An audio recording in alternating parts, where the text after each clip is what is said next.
Still joining us, and now we move to a very interesting segment in our show for today.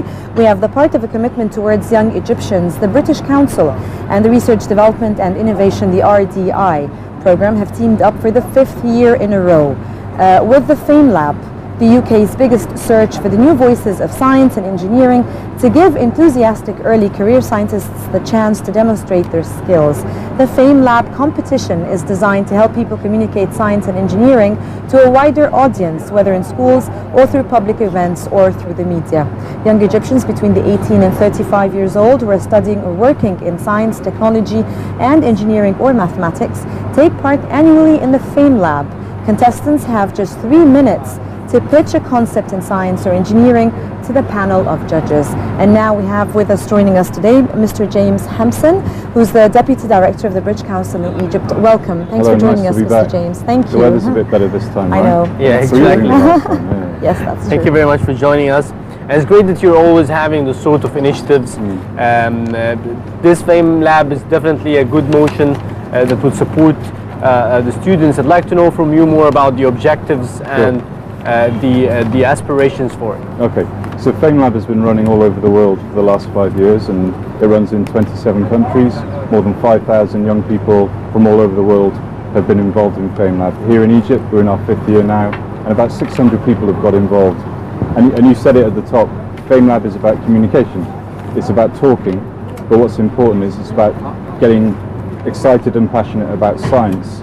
Science is a hugely important part of our global economy, of our local economy, and we want to see young Egyptians taking part in this competition, telling the world how excited and passionate they are about science.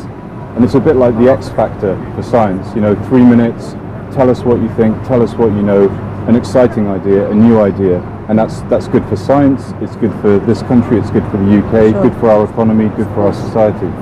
And as well, what are the organizations and institutions that are sponsoring this competition? Well, we're really, really lucky to be working with a huge number of organizations, our friends on Fame Lab, our Fame Lab friends. Okay. So RDI, as you said, the Research Development and Innovation team, the Ministry of Scientific Research, they've been there from the beginning, and they're an incredibly important part of making Fame Lab happen. Of course, all the universities that we deal with, Ain Shams, Alexandria University. So who actually applies? You do sort of like a public ad or something? We do a public call. Okay. So people can apply to us.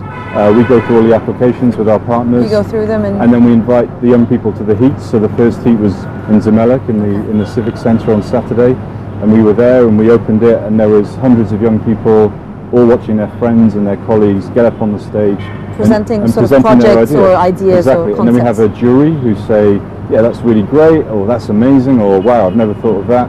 And then the winners go through to the national final, which is on the 12th of April here in Cairo.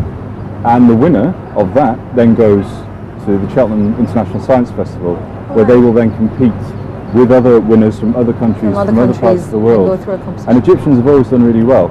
You know, they've always got near to the top. So we're hoping this year, maybe they might win and be the top. Absolutely. Let's hope for that. And to know more about the Fame Lab, let's go to the upcoming story.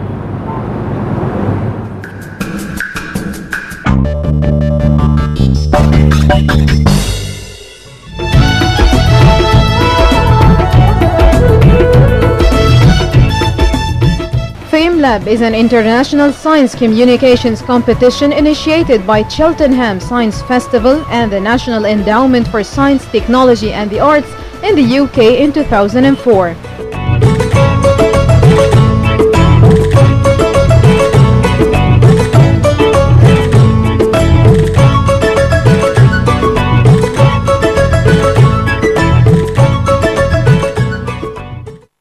So what we want is young people coming here, telling the world about why they're excited about science, whether it's chemists or biologists or agriculturalists or whatever it might be, and that they all compete in a final. They all compete, and it goes to a national final in April in Egypt, and then we have winners going to the Cheltenham International Science Festival to compete against other people from all over the world. So this competition runs in 27 countries, and about 5,000 young people from all over the world have competed in Fame Lab over these last years. So it's a really important competition for us.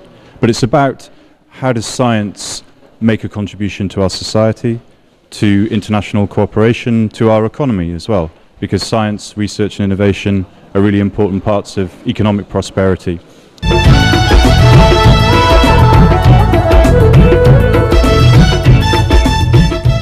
The competition was introduced to Egypt in 2009 in support of the government's efforts to advance science and to build a culture that understands and supports the positive role science plays in the economic and social well-being.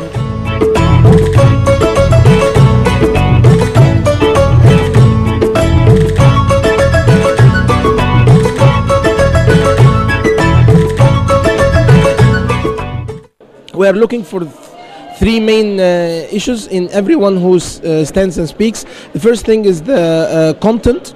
The content that he's presenting has to be very good, has to be very correct from the scientific point of view.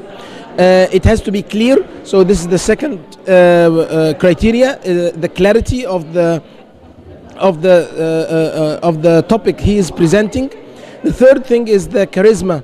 If he has a charisma, if he's talking fluently, or he's monotonous and makes you sleep while you are listening to him.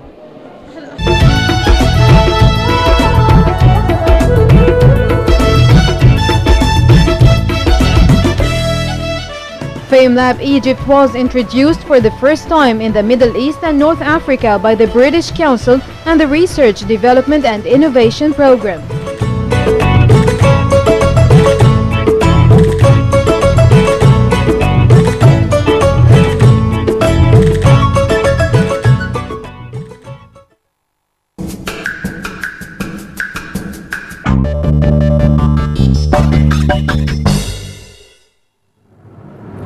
Welcome back. You're still watching Nile Cruise, and still joining us James to be speaking more about FameLab.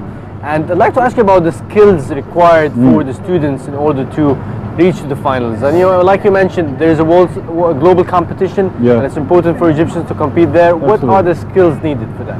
Well, I think obviously you have to know a little bit about science. So whether you're a biologist or a neurologist or an agriculturalist or a mathematician, we expect that people will come with that bit of them, that academic background. But you've got to be pretty confident to get up in front of the jury.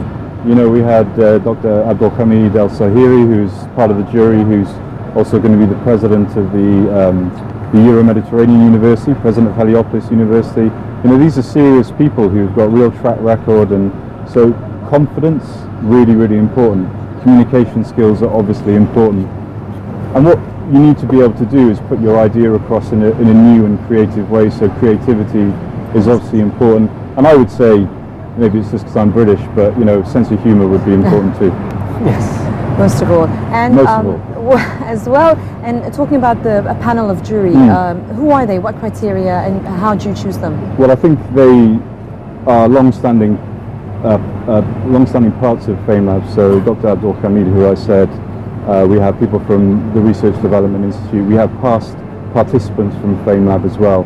People who've either gone through the program, are part of the RDI network, and our friends as well. Because I think we want experts on that panel, but we also want people who understand and can be empathetic with what those students are saying as well. People who've experienced FameLab say it changes their lives. And really that's what the British Council's in the business of doing. We want to help people change their lives, so they have better skills, better jobs and better lives as a result. Yes, definitely. Looking at the 5 years and the previous 5 years, the progress that happened over these 5 years, I know you're new to British Council in Egypt, but if you look at the track record and this competition, what would be the most remarkable thing that you know about that really helped maybe the ecosystem and also those students? Yeah, well, I think one of the easy answers to that is numbers. More people are applying than ever before. More people want to be involved, more sponsors want to be involved. The Al Alfie Foundation, for example, are sponsoring with some science diplomas for some of the people taking part. So do you actually see an increase each year? Now it's been 5 absolutely. years. Year on year, There's been an increase in the numbers, or a decrease, or it's becoming more and more popular? Absolutely, because with friends like Nile Cruise TV as well, we're able to talk to a wider group of people. That's right. We also have media partnerships, Vodafone, Young, and various other people are helping us spread the word. So it feels like a bit of a movement, that more and more people are interested in science, more and more people understand that talking to the public about science is really